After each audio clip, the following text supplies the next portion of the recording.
You're listening to the Bail in the Midwest podcast.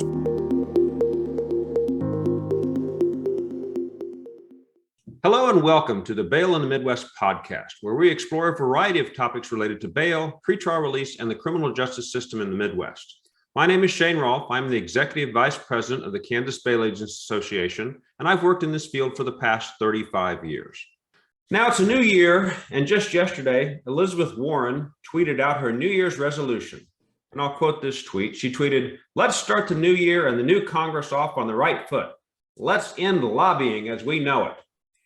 And additionally, there is an end lobbying hashtag on Twitter, and every election cycle we get to hear campaign ads from politicians claiming that their opponent is in the pockets of lobbyists or in the thrall of that other political boogeyman, special interests. This argument has always struck me as a political campaign nonsense meant to influence the politically uneducated, because basically everything and everyone is a special interest. Every union or trade association or even charities are special interests. Heck, anyone who writes a letter or sends an email to the representative is engaged in lobbying at some level. But as a campaign slogan, it must work because they keep using it. However, in my opinion, it works because what people really mean when they hue and cry about ending lobbying is that they want to end lobbying only for the institutions and ideas that they dislike. Anti-gun people argue that the National Rifle Association should be outlawed and be unable to participate in the political process, while pro-gun people feel just the opposite. On the more conservative side of things, pro-life supporters claim that Planned Parenthood should be exorcised from the public square because they're advocating for something that is, in their eyes, immoral. Pro-choice supporters clearly disagree. Of course, for every NRA and Planned Parenthood trying to influence the public discourse and creation of laws, there are groups making these opposing arguments, and helping to present these arguments to lawmakers, regulators, and other branches of government is one of the jobs of professional lobbyists. Unfortunately, the bail bond industry has been placed in the crosshairs of political zealots who believe that the practice is immoral.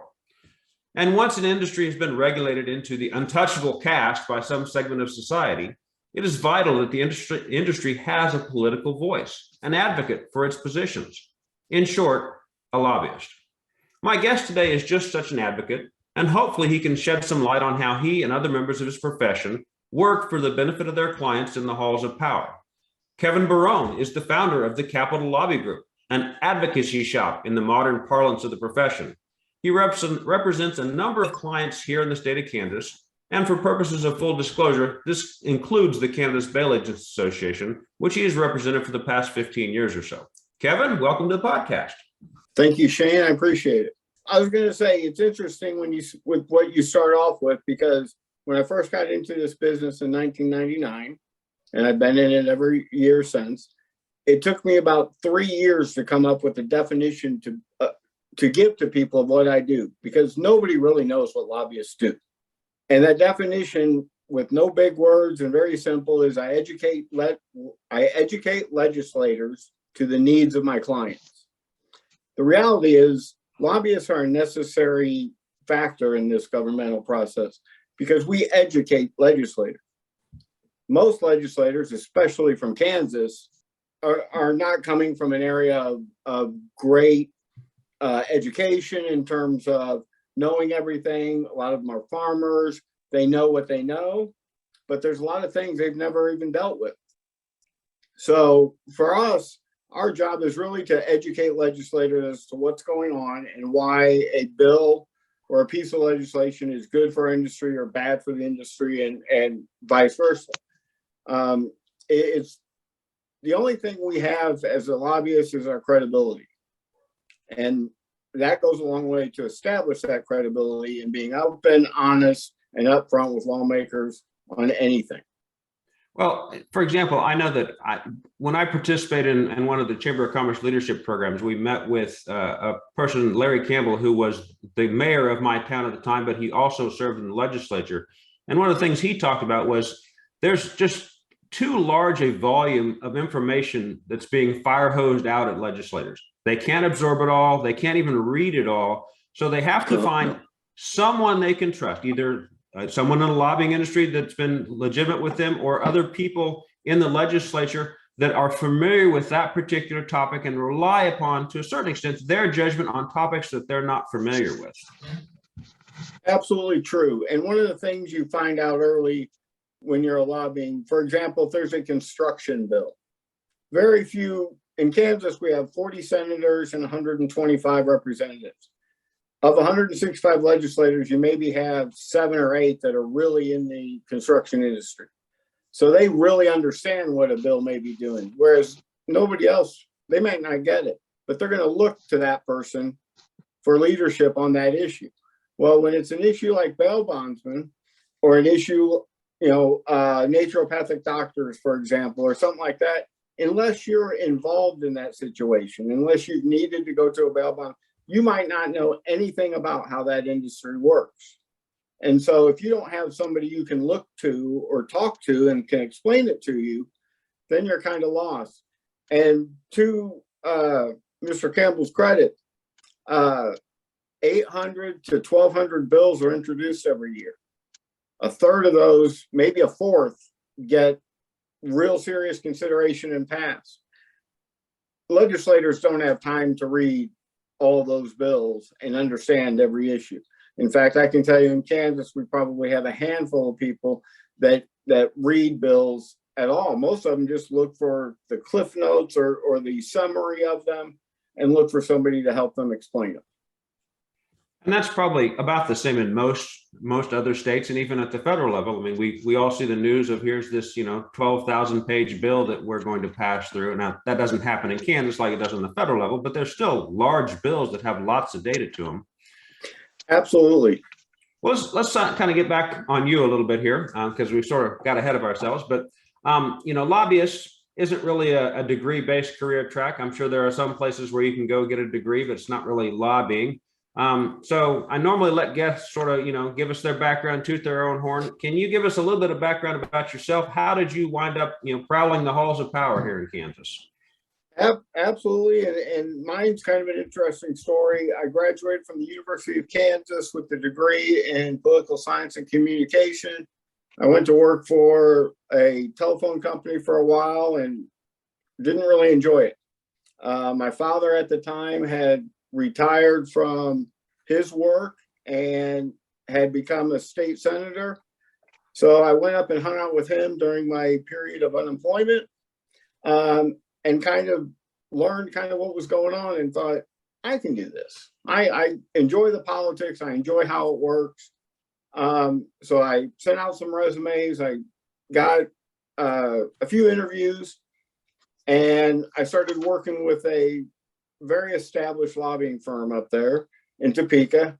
And the first few years, it's just really trying to understand what's going on, understanding the rules, understanding the flow of information, how bills work, how they get passed, how they don't get passed, all the angles. During my time working, the firm I worked with went ahead and allowed me the opportunity to go to law school. So I ended up getting a law degree while I first started. I'm not a practicing lawyer, but I have a law degree, which helps me understand everything going on a little easier and how to write law, how to write legislation and stuff like that. And ever since then, the irony is the firm I worked with the day I graduated fired me, but then turned around and gave me a contract to be, they were my first client actually. So it worked out really well, but you get into it and you're just trying to get clients that need something done. And I tell everybody, it's kind of like if you had your kids in Girl Scouts or Boy Scouts and you missed the parent meeting at the beginning of your term. And it's kind of like you find out later that you got elected to take them on a 3-day camping trip only because nobody else wanted to and you weren't there. So if you have a job or a business that the government involves itself in, you should have somebody up there paying attention for you because you never know what's going to happen. And if they don't know, if there's nobody to speak for your industry, who knows what can happen. And many times I've gotten clients after a session started because there's a new change that they want to do something to. For example, pawnbrokers. They want to change interests or something on them, and all of a sudden they have to scramble to get somebody up there. And it's stuff like that that you get involved.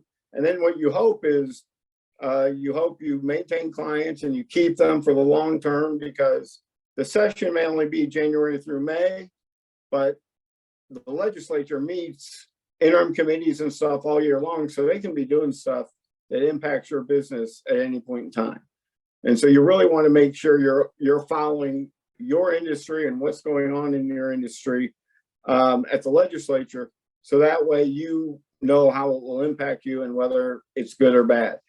And a good example I talk about with this is the E. coli a long time ago, early 2000s. The laws that the legislature were looking at laws that would impact the way meat processors do their business. The law that they put in place would have actually put Outback Steakhouse out of business, because they do all their meat packing or their meat processing within their company. Legislators didn't know that. Their intent was not to make sure Outback Steakhouse couldn't be in Kansas. Their intent was just to make sure some safety things were followed to take care of everything. Once the legislators were explained this, they obviously changed the bill and made it work. But they didn't know that at all. So a lot of times you just need to understand what's really going on. The other thing I can kind of do is, if you remember, I'm 53 years old, and Schoolhouse Rock did a thing, I'm just a bill, sitting here on Capitol Hill. Every client I've ever had has had to watch that, because literally that's how it starts. Somebody knows a legislator that talks about something they want to do, and it goes from there.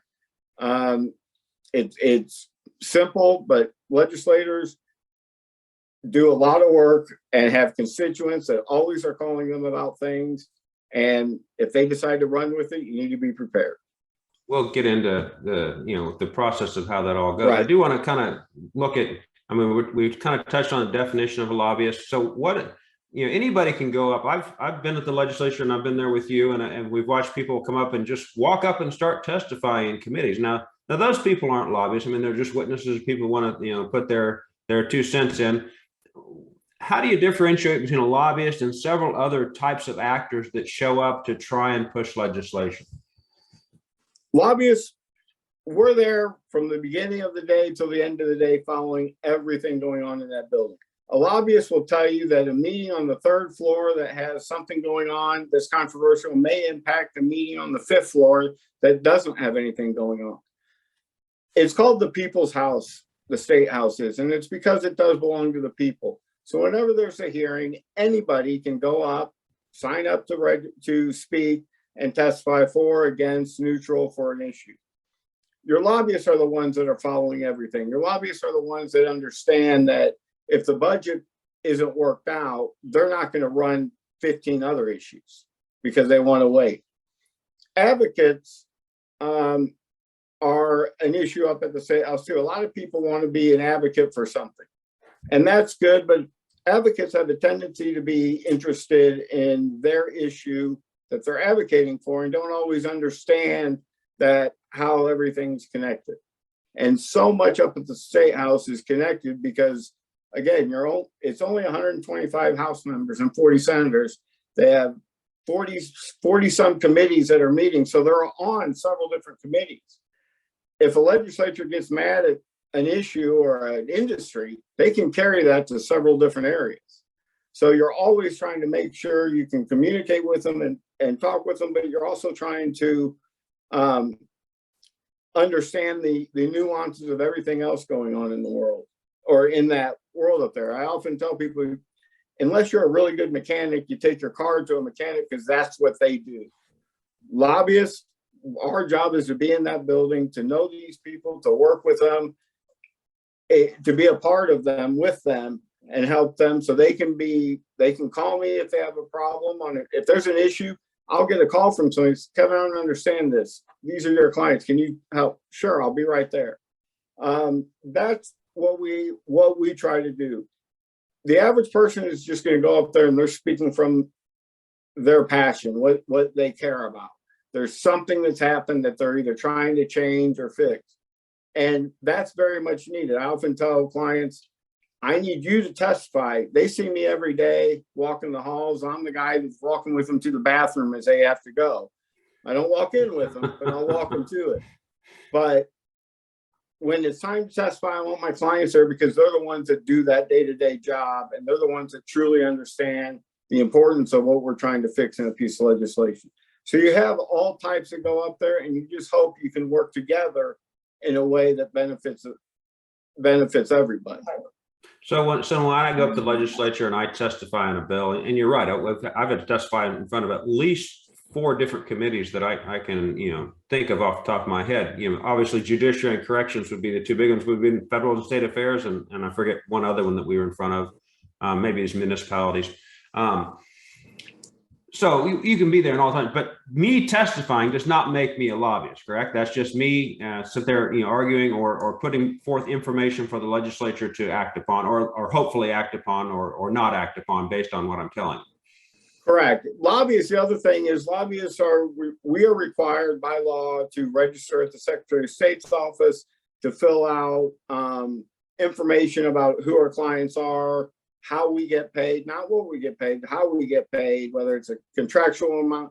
Even if you get paid nothing, but you're representing an industry's issue, you are supposed to register. As a requirement, if you're a lobbyist, then you have to wear a badge that has your name, and you have to wear that badge when you're speaking about that issue to a legislator.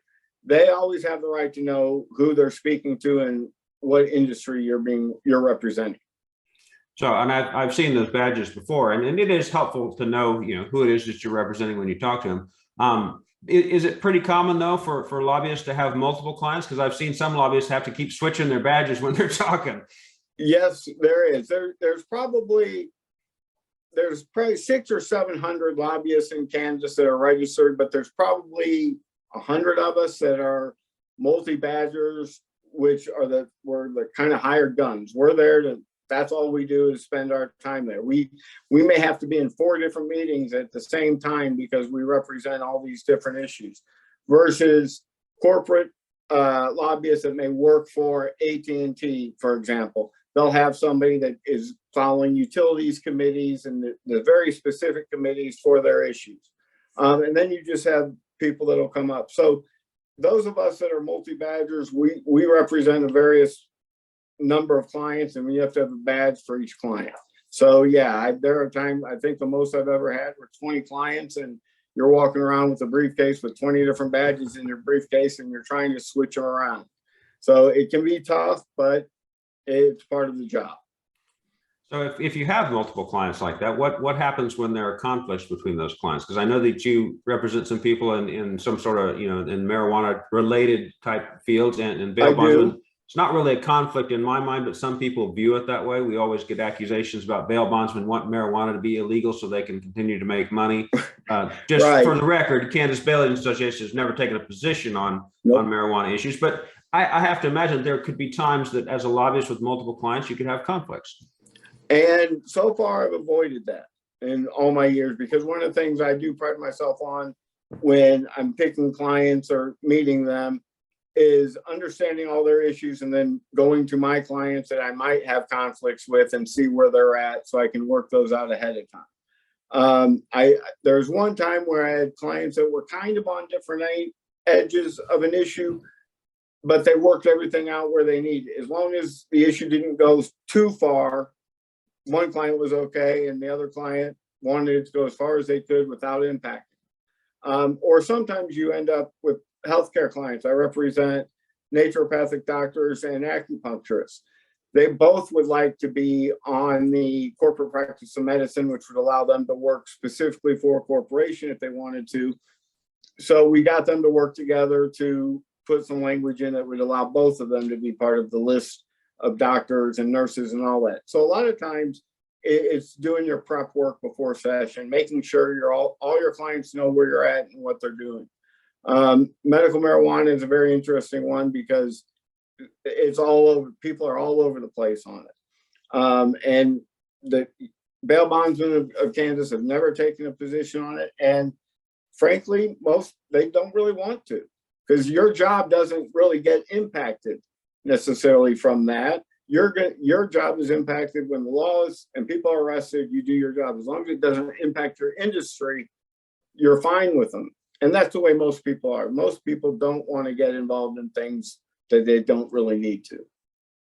Yeah, I mean, we are, Kansas Bail Agents Association is in industry advocacy, and so we do try to limit, the things we do legislatively to things that relate directly to bail. But there's that undertone out there that we're wanting to pass laws to make things illegal, and that the bail industry is part of the quote unquote prison industrial complex that gets thrown out there.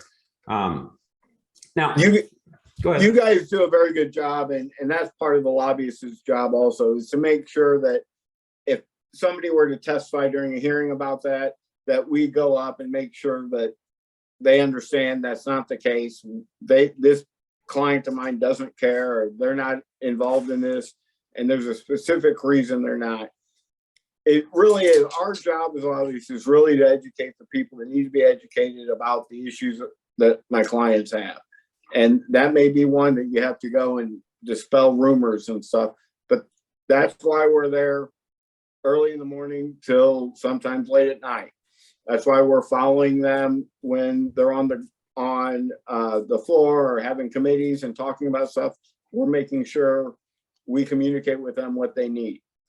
So for an industry like bail bonds, which is somewhat poorly understood by the general public, and you kind of touched on this earlier, but what are some of the things that a lobbyist can do to increase awareness among legislatures for what we do and hold us up in a positive light and help defend us when people are attacking us? What can we expect from a lobbyist on those things? Well, one of the things is we'll spend time educating legislators, going to events. For example, we do here in Kansas, there's a social reception every Wednesday night with lobbyists that pay for it, and legislators come. It's not a big meal thing or anything. They get beverages and there's some buffet type food, but you sit down and you get to talk to these people on a one-on-one kind of informal level, if you will. You get to know them. And a lot of times that's where you get a lot of work done, because as a legislator's learning more about you, they're learning more about your clients. The other thing is if questions are brought up and people don't know the answer, I always tell people, if I'm asked a question I don't know the answer to, you tell them you don't know, but you'll get them an answer within the next hour. So when you hear things that people are saying, you want to go and respond to those right away.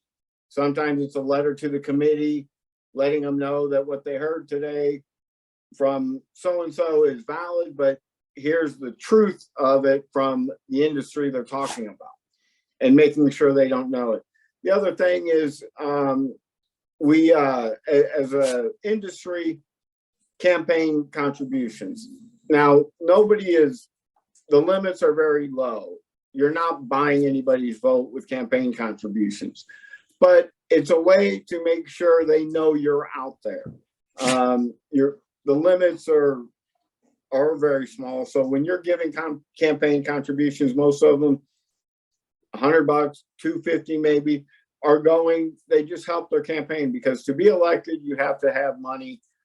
People act like you don't, but campaigns are run, and successful ones are run because they advertise and signs and everything else. So a lobbyist is going to help make sure you understand who the key people are, maybe for your industry or the clients to donate to, so they get known. The other thing I talk to, and Shane, you do a great job of this, is having clients understand their legislators, the ones that they're constituent to. My practice has always been, if you live in their neighborhood or in their district, they're your constituent, or you work in it. But calling a legislator from Dodge City when you live in Kansas City doesn't do much necessarily, unless there's a specific reason they want to talk to you. So I ask people to get to know their specific legislators, and that also helps. Well, and your job as a lobbyist in being able to talk to politicians in an informal setting. I know I've had other people describe it to me that, if you're in a formal setting, or, in anything where things are being recorded, Politicians are going to put on their politician face, and they're not Yeah. going to commit to anything. You're not really going to get it. They're going to keep their options open because they are politicians. But if you can talk to them in more informal setting, more of a one-on-one setting where you're just sort of imparting information to them, then you can actually make a little more headway than if you're just going up and testifying on a bill. They're going to listen to you. They're not necessarily going to, engage you in these long conversations, as just a member of the general public, other than if it was your own legislature. We'd like to talk to you about this. But again, they have limits on their time as well. Absolutely. And that's what's really important about this is when you started it, these guys don't know everything. They don't know a lot, actually, about all the issues that come up. So they want to get to know people. They want to get to know who they can trust. And you get to know them in these socials, kind of casual conversations, and they get to learn about you. They learn about your clients. And when they have questions, they'll talk to you about them. There's so much information up there. Unless there's a bill specifically to something, a lot of times they don't even think about it or look at it or talk about it, but they'll kind of learn more about you as you go along. I've been up there. This will be my 23rd session, which we start next week. And it's the legislators change every 2 years. Every 2 years, the House is up for re-election. So you have some come and go, and every 4 years, the Senate's up for re-election and they come and go. And you just try and keep building up with those people and building information and relationships so you can share information and they like that. And they feel comfortable with you. Well, and I noticed that in Kansas, particularly, if you look at the federal system, you'll have people there for 25, 30 years. It seems like. I mean, those are lifetime type appointments in some of these federal roles. In the time that I've been doing this, and it's been 15, 20 years that I've been traveling back and forth to legislature, it's completely turned over. I mean, there's a lot of people that if you're up there 3 terms, you've been there a long time. So I mean, as a lobbyist, you're always having to cultivate new relationships with the legislatures that are up there. Always. And you're always trying to stay on top of them and stay on top of those relationships and working with them. So it's really important to work with chairmen and vice chairs of the committees. So because they're the ones that are leading that group. And so you want to be able to talk with them. But it's also important to have people that aren't necessarily on that committee, that if something you need to have help with, maybe on a floor debate, you can go to them because they understand the issue a little bit. They understand what you're trying to do, and they can ask a question that maybe hadn't been asked yet. So that turnover is always happening. We have a few legislators that have been up there 20 and 30 years, usually like from Lawrence, the legislator that's been up there does a really good job and the people are happy, and so they stay. Most legislators are up there, I'd say anywhere from 8 to 12 years, which in the House, that's 4 to 6 terms. In the Senate, that's 2 to 3. And after that, it's kind of time to move on. A lot of people, it's public service, and a lot of people think a lot of people should try to do it. It's to go and be represented up there, you have to put your name on a ballot, and everybody then talks about you, whether they know you or not. And they talk about you like they know you, but they don't. And so it can be hard on families and everything else. And a good lobbyist is up there just trying to make them feel comfortable about what they're doing and the information they have. And that's where we do a lot of our hard work is just making sure they're comfortable with everything they have to do. Well, you mentioned before that Kansas is sort of a little bit of a backwater in certain terms. I mean, you have lots of farmers in sort of rural population areas, and a lot of things have been changing here over the past several years. It relate to the use of social media, and some politicians in Kansas will use social media quite effectively. Stephanie Clayton, I think, is on there all the time, and so she has a pretty good following.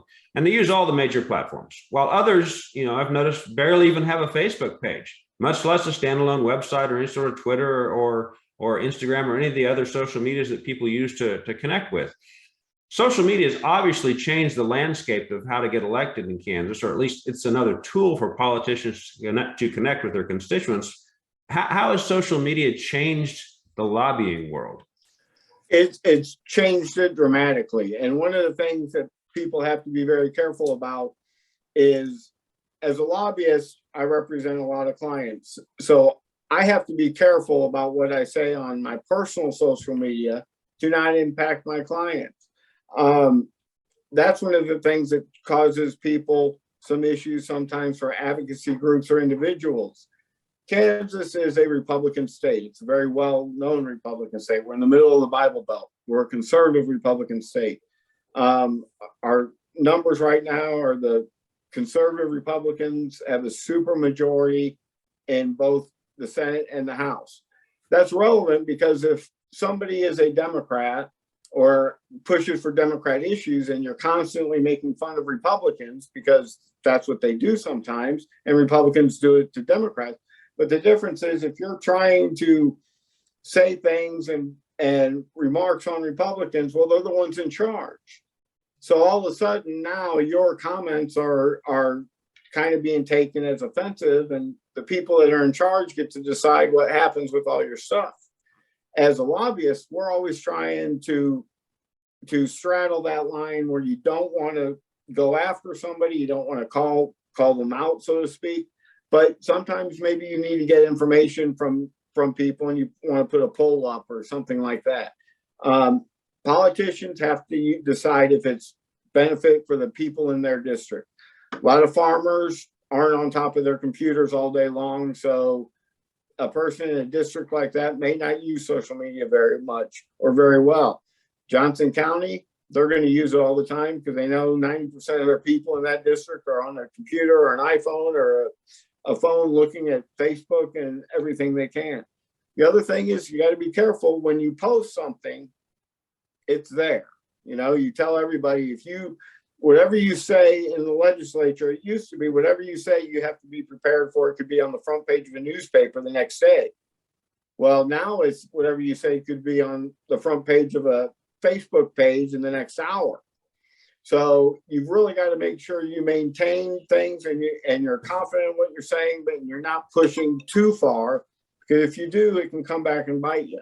And like people say, when a store makes a customer mad, it takes them 7 or 8 times to get that customer back to coming to that store. Legislators, you might not ever get a chance. So you really have to be careful about everything you're doing.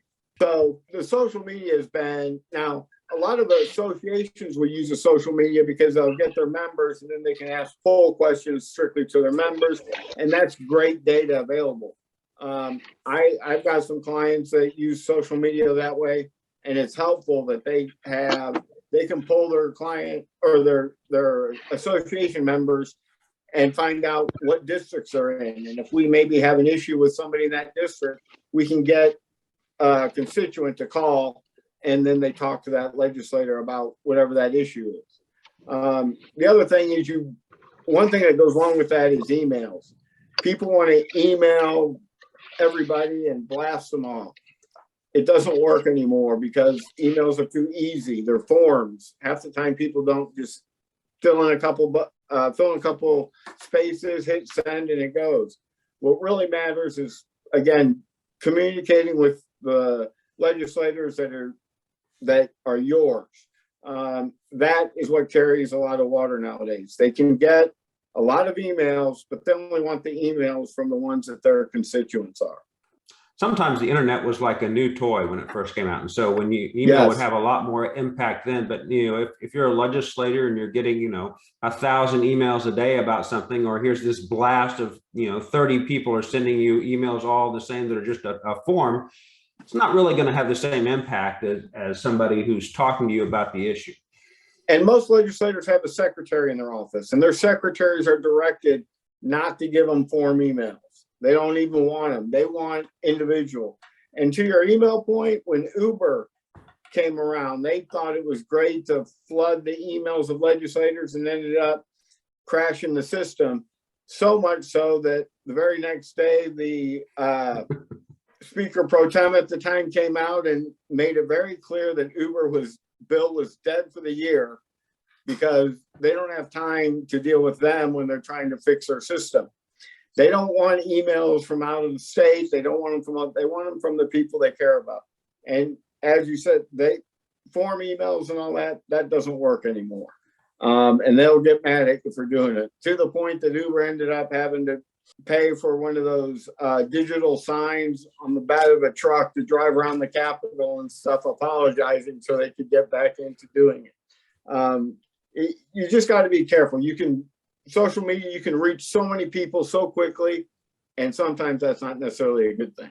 Well, and a lot of the filters and personal behavior are off in social media, and while you might be on your personal site and talk trash to somebody else on Twitter, you don't really necessarily want to have that on your business side or something, or at some legislature where you're telling them in no uncertain terms what you think of them, and then you've got to go back in there in 2 weeks and try and testify before that committee.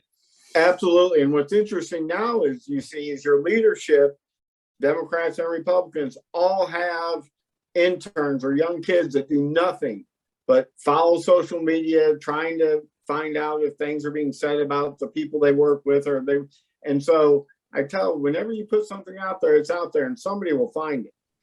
And so you don't want to be putting stuff out there because these guys, they think, oh, the Senate president's not going to follow me. Who am I?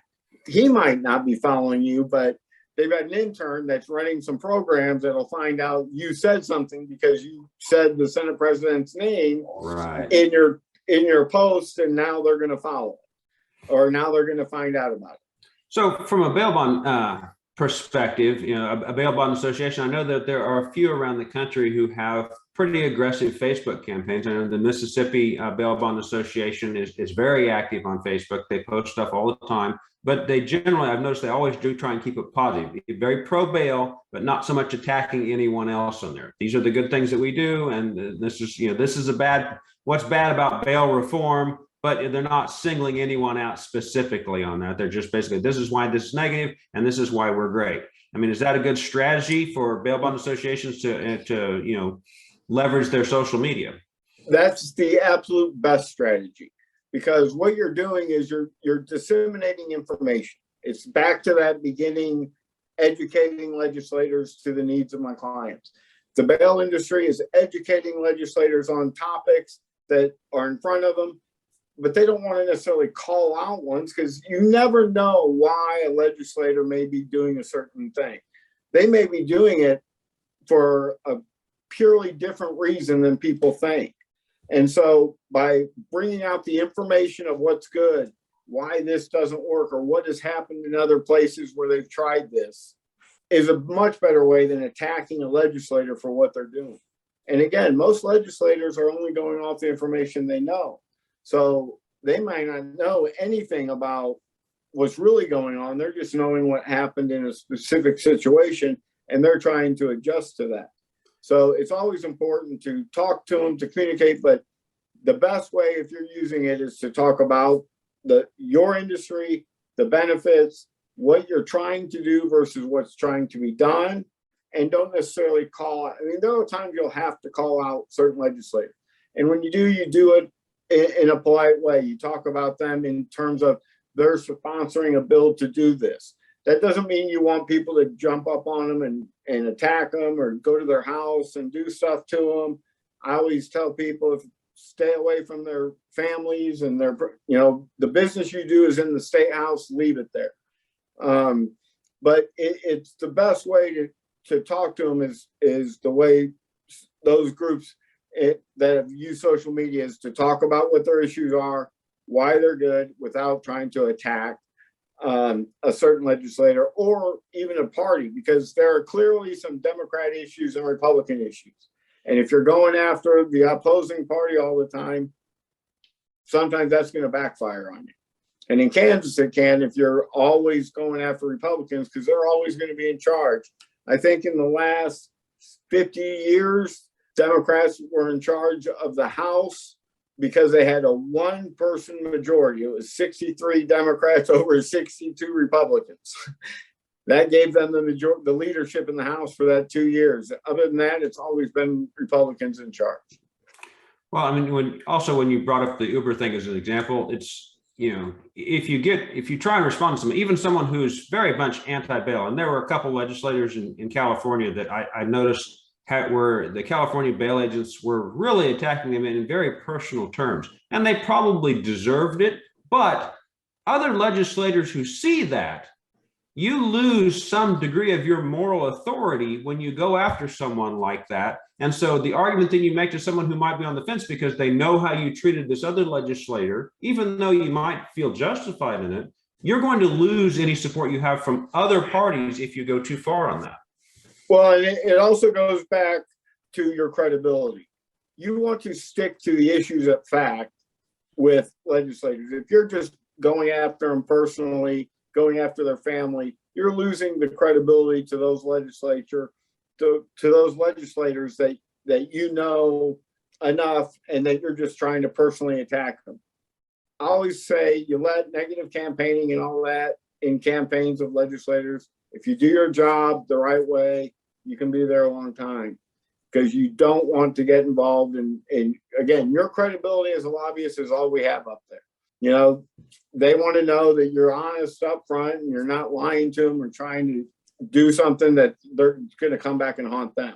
So I always tell people, just play right up there, kind of like you and your mom, play nice with it. Don't have anything nice to say, don't say anything at all.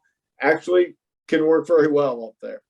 Doesn't mean you have to let them go and let them do things. You just have to be tactful in how you say it. Let's switch gears just a little bit here. I've mentioned this on the podcast before, so if you haven't watched, you probably haven't heard this, but I'm in my opinion, most people have a television show understanding of most complex issues. And this definitely applies to bail in the criminal justice system. And I assume that the political process is similar. I think most people, as you mentioned earlier, are familiar with the Schoolhouse Rock version of legislation. You know, I'm just a bill. But I mean, that's a pretty simplistic way of viewing it. Can you kind of walk us through how legislation is initiated and the steps it has to go through to initially become law? Say a bail bond association wanted to come in, hey, we need to change this deal. How would we go about that with the lobbyists? It's kind of a complex issue, and you can miss steps and jump steps, but basically it comes down to you have to get a legislator on a committee to help introduce it. You have to go to them. They give you permission to talk to a revisor. The revisors are the people that write all legislation. So you get them to, like, I'm working with Senator so-and-so. I tell the revisor, here's the language for the bill. They craft a bill. And then when it's done, and for example, now everybody's trying to do them, so it could be a month before your bill's done. But then you have to get it introduced into a specific committee. Once it's introduced in the committee, that's all that's happened. It's just in that committee. Now you have to go to the chairman of that committee and try and talk him into having a hearing. That means he's got to find time. Well, during the session, those committees may meet 4 days a week, but they only meet for an hour. And if it's a big issue, if medical marijuana has 70 people that want to testify, that ain't going to happen in an hour. So it's got to be a 2 or 3 day hearing, and they've got to get it organized. Once you can get a hearing, then you got to hope that you've talked to the committee members enough that they're willing to vote on it, or what they call work the bill. When that means the chairman will come up and say, we're going to work this bill. And that's where the committee members will talk about it. Lobbyists are in the room. The committee members may ask a question of a lobbyist, but all intents and purposes, you're done talking. So they've got your testimony. They're going to ask some questions, and then they decide if they want to amend it, change it, and then they decide if they want to pass it out.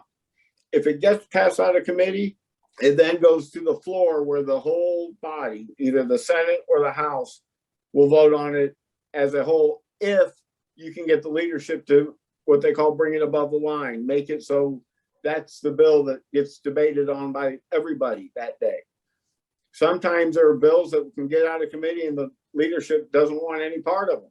So they sit there and they end up dying as a lack of moving forward.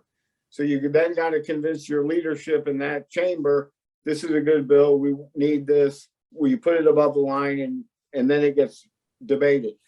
Most issues are not partisan. Most issues are open, they're across the board, they're not Democrat or Republican. But the ones that are become a battle, because if the Democrat issues, the Republicans are in charge, they don't want to run it. And so they don't. So you're trying to figure out other ways to get it done. But once you get it voted on the floor of one chamber, that process starts all over again in the other chamber. So if we introduce the bill, they had a hearing, got it out of committee, and the House passed it. Then it goes over to the Senate, where it starts in the similar committee on the Senate side. They've got to have a hearing. They've got to work it. They've got to pass it out. Then it goes to the floor of that chamber. If they pass it out, if there's any differences, now the two committees have to get together and work them out before it ever gets to the governor. There's a ton of steps that are involved in getting a bill passed. Sometimes they can skip them. People take one bill and amend it into another bill, and they package them. Sometimes people like that. Sometimes people don't.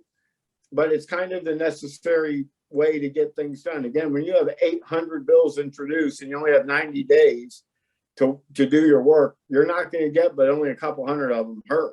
And of those that are heard, you're only going to get maybe 25, 30% of them will actually get moved forward or to the governor for a signature. You're always having to make sure you know the steps and where you're at. And I have a tendency to try to be a step ahead of where we're at so everybody knows what's coming. And I think that's been a helpful tool for us and my clients in getting things done. Legislators know what's coming from. So let's kind of back off that a little bit and then just kind of talk pure politics. You've got a degree in political science and you're a follower of what's going on here. So what happened in this past election, this midterm election? It seems like most of the races were all over the place. A long-term state representative and one of my very first guests on the podcast, John Barker, lost in the primary to a candidate that was more rightward, more to the right than he was. And Chris Kobach managed to return to statewide office just 4 years after losing the governor's race. But yet Laura Kelly retained her position as governor, and she was the only Democrat to win statewide. What's going on with Kansas? What's amazing about that one is I would have bet anything in the world, the one scenario we would never see is the people of Kansas would elect a Democrat governor and a conservative Republican for attorney general. Those two guys are at complete opposite ends of the spectrum, and they did. A lot of the people I've asked cannot explain it. On the federal level, I think there's still this hangover from Trump because Trump's not letting anything go, and there's still people kind of battling all that. You had a lot of states where you had Trump people against non-Trump people, and some won, some lost, but I think we're still kind of balancing things out. In Kansas, Chris Kobach, who lost the governor's race against Laura Kelly, had more votes statewide than Laura Kelly. And that was shocking to everybody, which probably means he's going to look at the governor's office in 4 years because she can't run again. We have term limits for our top governor, but we don't have term limits on the other areas of elections. So it's kind of a mixed bag on this. And I've talked to several politicians and political people, and nobody has yet to be able to explain how Chris Kobach and Laura Kelly both got elected. When people talk about John Barker, as conservative as he is, his opponent beat him up on supporting a medical marijuana bill because he was chairman of the committee it came out of, sports wagering bill. He was the chairman of the committee it came out of, and the alcohol bills that all come out of his committee. So his opponent beat him up on supporting drugs, wagering, and drinking. Well, we're still the Bible Belt, and his opponents did a good job of making sure the message got to the people out there that you need somebody more conservative, and it just happens. I did hear one commentator talk about the Dobbs decision because I think abortion kind of played somewhat of a role. How much is hard to say, but the Dobbs decision for Republicans was like the dog that finally caught the car. What do you do now? I am curious about your opinion on how Dobbs and even the Value Them Both amendment impacted Kansas. That was the interesting thing. The Dobbs opinion came out, and all of a sudden, Kansas, who is never first in anything on this country, all of a sudden we're 30 days away from a primary vote on whether or not the Value Them Both will pass. And the interesting thing is the Value Them Both sides did a horrible job of managing what this vote was really about. This vote was not about making abortion legal or illegal. It was about whether or not the Supreme Court's ruling would decide and become law, or whether if the Supreme Court ruled a certain way, it would automatically go to the legislature for them to decide. It didn't decide whether partial abortions or anything like that. But being so close, that opinion comes out, and all of a sudden we're the first state to actually have that vote. You had a lot of outside influences start beating up on that. And we had, I think they said about 200,000 people voted on that one issue in that primary and nothing else. They didn't vote for any of the people. They just voted that issue. And a lot of people thought that meant that Kansas isn't that conservative. We're still a conservative state. We were the first one. And I think some people we just got shocked that all of a sudden now we're the state that's going to kind of set the precedent on this. And that's not a very good position for Kansas to be in sometimes. It was surprising. The reality of this vote was 105 counties in Kansas. The people that voted against this bill that didn't want it won 7 counties. The other 98 were won by the other side, but those 7 counties, obviously the most populated counties. Right. And that's all you had to win to win that. And it won handedly. It won very big. So you find out that sometimes people get going and the word of mouth or what they're voting on, if that message isn't very clear, it can confuse a lot of people. And people were voting on a lot of Facebook posts after that vote were about we saved abortion and all of that. That wasn't anything like that, but that's what they thought they were voting on, and that's kind of the way they voted, and it worked out. Yeah, I mean, it was a separation of powers issue wrapped up in an abortion language. Absolutely, that's the political way to say it. Absolutely, and they didn't really solve anything, because there will be bills this year that will come up that will force that discussion again, because there's questions that they can ask that will bring that back up. It just would have been nice in terms of the legislature if they had those clear lines about separating that power. And right now they don't, but they're going to try and make it, that's for sure. I fully anticipate that. Now, which is what I'm getting to next. The session's getting ready to start, as you mentioned, just the next couple of days. What are the hot button issues coming up in the state of Kansas this year, particularly in the criminal justice sphere? Are we talking bail reform coming up? I know we've heard some noise out of Topeka. We've heard a little bit. I don't think there's a strong push yet for an overall reform. There'll be some people that will introduce bills.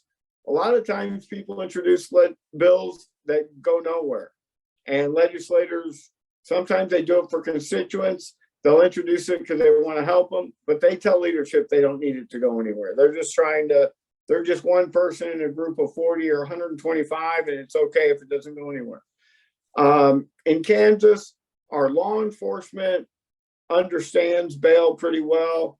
Our bail association has worked with law enforcement pretty well, works with the courts pretty well. They generally can work issues out together without having to go through a whole lot of bail reform. And another thing is, a lot of legislators don't understand bail too much. And before they want to get rid of something, they really want to understand it. By the time they understand it, they're kind of comfortable with it. I think some of the hot button issues statewide, we're going to see school choice. You're going to see the women in sports transgender issue that we've seen time and time again. The interesting thing is this governor has vetoed more bills than any other governor in 4 years that governors have had 8 years to do, but she's also been overridden more than any other governor. So we're still set up in that same levels where it's super majority on the Senate and the House. The governor will still veto, and then it'll be a matter of trying to override those. Your budgets, they're always an issue because they're always trying to work out the best budget. And obviously the governor as a Democratic governor, has different areas she'd like to do than the legislature. So you always have that. But across the board, I think you're going to see some tough on crime stuff, but not in terms of the bail agents and bail industry. It's going to be more in terms of, for example, asset forfeiture, stuff like that, trying to kind of control the way law enforcement may use asset forfeiture at times. Legalization of medical marijuana is more of a medical issue and that, but it's also really trying to get rid of an opioid issue that oversees everything. You're going to have people trying to set limits on that type of stuff because we've really seen opioid and fentanyl use really take a lot of lives in Kansas, come with it all going through and people trying to use those drugs and killing themselves. Well, nobody wants that. And that doesn't impact because bail agents are not really, they're not a part of that. This is about the laws there. So I think broad scheme, we're not going to see a lot on the bail industry. There are going to be some people that want to try stuff because there are groups like National Conference of State Legislators, Council of State Governments, and American Legislative Exchange Council, which all try and get model legislation across the country. Well, those groups meet, Democrats go to a couple of them, conservatives go to a couple. So they're always trying to get legislation out there, and that always gets pushed. But for the most part, they only work and they're in certain states. And Kansas is, again, not one that jumps on a lot of things early. We like to see how it all goes. So we're probably looking at more culture war stuff for at least the next year. Next 2 years, probably, Yeah. I think. Because in 2 years, we're going to have the whole Senate up for re-election, and we're probably going to see half the Senate potentially turn over, which will be the most that it's probably done in 50 years. The House will turn over a little bit, but not that much. So it's going to be battlegrounds, but it does. One of the things I should say that issues come up to the State House. If it's an issue that's never been brought up before, it'll take a couple of years just to get people familiar with what the issue really is. And so you have some groups that want bail reform, but they don't really know even how they want it. Right. Yeah. And so there's still the discussion going on with that. And I represent massage therapists that want licensure. And for the first 10 years they wanted licensure, they couldn't, as a group, agree on how it should be done. So the legislature is certainly not going to get involved in it. Right. So as things kind of come together, that's when the legislature will get involved. And right now, it's just not where it is. There are some courts, judges that want certain things, but it's not real reform that can work across the state. In Kansas, you got to remember, for it to work in Kansas City, it has to work in Goodland. Otherwise, it doesn't work.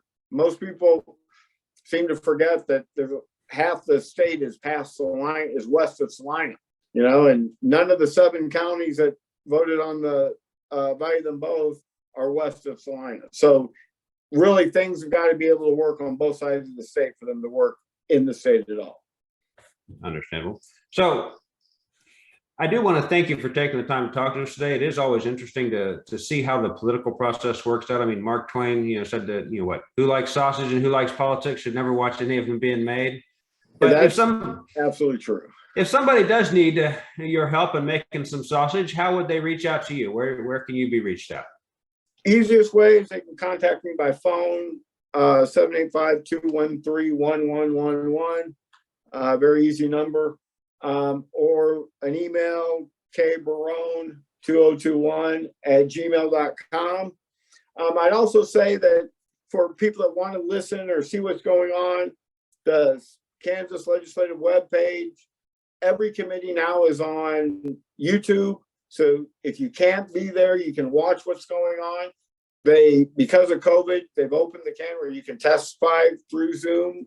Chairmen are trying to control that a little more now, but there's still an opportunity there. Transparency is out there, but you got to take some efforts to go see it. And everything they do is on that website to follow. So even if you just have questions about how do they follow or what they need to look at, you can email me or call me and I can help you out there. Capital Lobby Group, right? Correct. All right. Again, Kevin, thank you for taking the time to talk to us. Obviously, I've known you for a long time, but I do appreciate you taking the time to talk to us today about this topic. Thank you very much for having me, Shane. I appreciate it.